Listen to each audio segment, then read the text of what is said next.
Balikan natin ang sunog na sumiklab sa isang pabrika sa Valenzuela kung saan isa ang kumpirmadong patay. Mula sa Valenzuela, may unang balita live si Darlene Kai. Darlene? Ivan, isa nga ang patay at isa ang sugatan dito sa sunog na tumupok sa isang warehouse at sa isang pabrika sa Paso de Blas, Valenzuela City.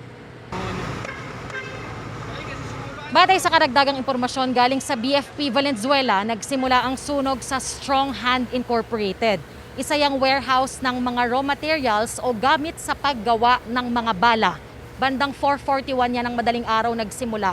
Sa sobrang laki ng apoy, kumalat yung sunog sa katabing pabrika ng packaging materials, yung Gilvan Packaging Corporation. Agad itong itinaas sa ikatlong alarma ng BFP Valenzuela. 2 gwardya ng Strong Hand Incorporated o yung pinagmulan ng sunog ang idineklarang casualties. Isa ang patay at isa ang sugatan. Yung sugatang gwardya nagtamo ng 2nd-degree burns sa kalahati ng kanyang katawan. Agad siyang isinugod sa ospital para lapatan ng paunang lunas.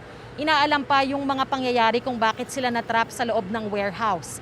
Tinatayang 3 milyong piso ang kabuang pinsalang idinulot ng sunog. Ayon sa BFP Valenzuela, nasunog na itong nabanggit na warehouse ng raw materials sa paggawa ng bala noong 2008. Iniimbestigahan pa kung sumunod ang parehong establishmento sa lahat ng batas at sa fire code. Sinusubukan pa namin kunin ang panig ng dalawang kumpanya. Ivan, 6:23 a.m. idineklara ng fire out o tuluyan ang naapula ng BFP itong sunog. Sa ngayon, patuloy yung mapping operations at kanilang investigasyon.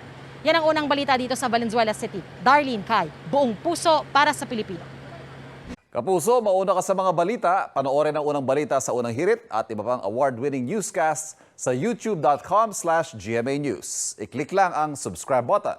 Sa mga kapuso abroad, maaari kaming masubaybayan sa GMA Pinoy TV at www.gmanews.tv.